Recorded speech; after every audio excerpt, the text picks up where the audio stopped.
Oi, turma, vamos começar mais uma aula de história e a aula de hoje vai ser sobre Gino Meneghetti, o maior ladrão de São Paulo.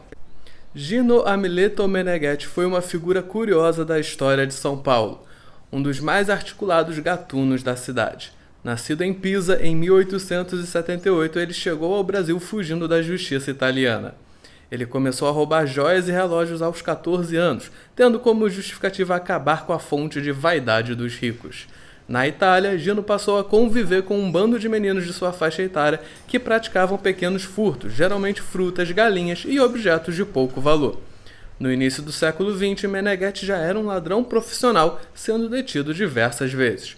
Cumpriu sua última condenação em Pisa e decidiu emigrar para o Brasil, onde tinha parentes. Desembarcou no Porto de Santos em 25 de junho de 1913, a bordo do navio italiano Tommaso di Savoia. Aos 35 anos de idade, com um histórico criminal já bastante extenso, inclusive fichado na Interpol, sua chegada foi precedida de um dossiê da polícia italiana enviado às autoridades brasileiras que o definia como um elemento perigoso condenado inúmeras vezes por crime contra a propriedade e por violência contra agentes da força pública. Uma das principais características dos roubos de Meneghetti era sua performicidade, quase artística, quando o gatuno fugia pulando entre os telhados e encontrando frestas por onde rastejar.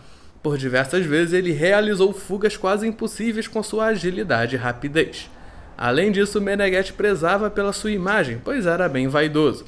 Andava sempre de terno e chapéu, parecendo um homem comum, mas sempre que realizava um roubo deixava um cartão com seu nome para que todos soubessem que aquela era uma expropriação realizada pelo ardiloso imigrante italiano nas ruas de São Paulo. Constante citador de Proudhon, anarquista que dizia que toda a propriedade é um roubo, Meneghetti não se considerava ladrão, pois achava que não era um crime pegar algo que não pertencia a ninguém. Também detestava a violência, nunca agredindo sua vítima. Mesmo possuindo uma arma, não há registro de que algum dia ele a tenha utilizado contra uma pessoa. Por sua simpatia por atacar a elite de São Paulo, rapidamente Gino se tornou conhecido. O não uso da violência era o principal ponto de seu código de ética particular. Além disso, fazia questão de sempre agir sozinho, considerando que ninguém era confiável o suficiente para suportar a tortura sem soltar informações relevantes. Outro ponto importante sobre ele: em hipótese alguma, Meneghetti roubava de uma pessoa pobre ou de um operário. Ele sempre focava nas joalherias ricas, mansões e casas de câmbio. Gino conseguiu fugir de todas as prisões em que foi colocado. Porém, foi sua primeira fuga que mais impressionou. Tentando cavar um túnel de escape junto a um companheiro de cela, ele foi transferido para a solitária, dentro de um poço estreito e profundo.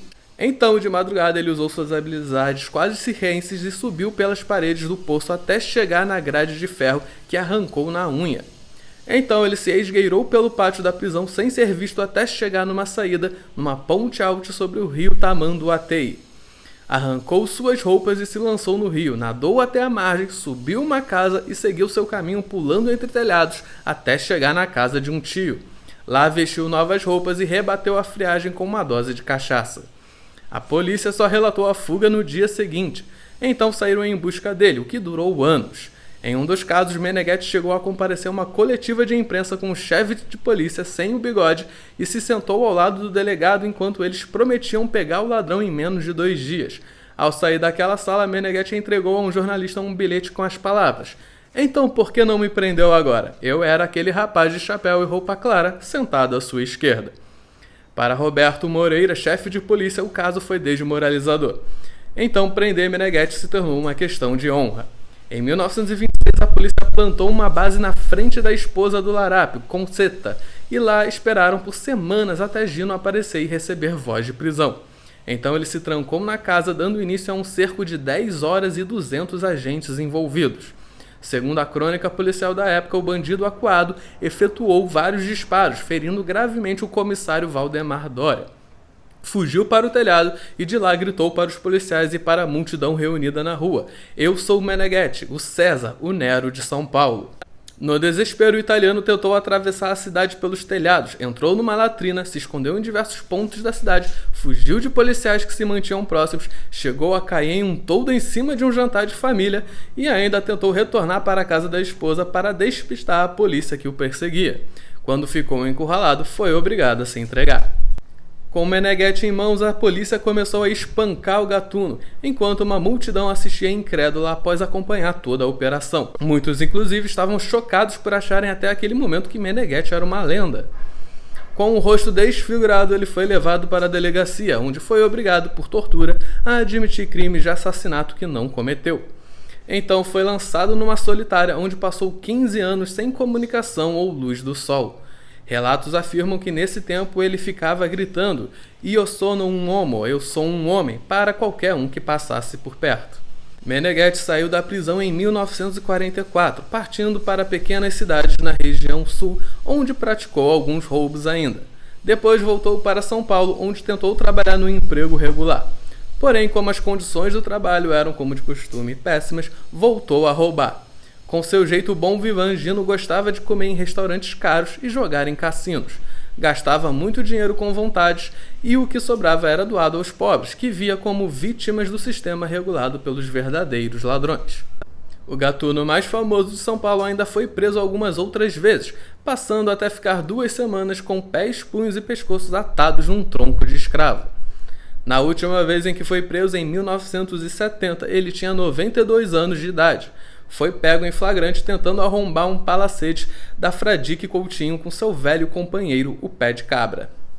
Meneghetti morreu em 1976, pobre e sozinho. Seu corpo foi cremado pelo seu único confidente, Paulo José da Costa Júnior, que lançou suas cinzas em alguma rua de São Paulo atendendo a seu último pedido. Não tenho nenhuma razão plausível para estar cá nesta terra que me causa nojo, que o vento espalhe meu pó e que ele se dilua no ar. Então é isso, turminha. Terminamos a aula de hoje. Tchau, tchau. E lavem as mãos.